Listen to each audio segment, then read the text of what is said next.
குர்பானி பிராணியை அறுக்கும் போது யாருடைய பேரில் நியத்து வைத்திருக்கிறோமோ அவர்களுடைய பெயரை சொல்லி பிஸ்மில்லாஹி அல்லாஹு அக்பர் என்று கூறிவிட்டு குர்பானி பிராணியை அறுக்க வேண்டும்.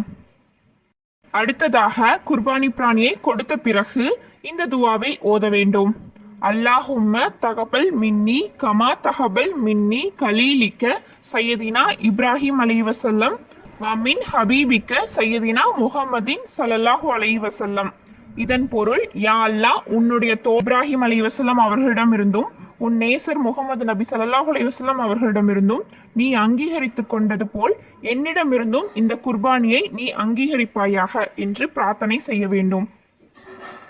இவ்வாறு இந்த துவாவை ஓதி குர்பானி கொடுத்த பிறகு அல்லாஹ்விடம் துவா செய்ய வேண்டும். இன்ஷா அல்லாஹ் இதற்கான நற்கூலியை நமக்கு அல்லாஹ் வழங்கிடுவானாக. ஆமீன் ஆமீன் யா ரப்பல் ஆலமீன்.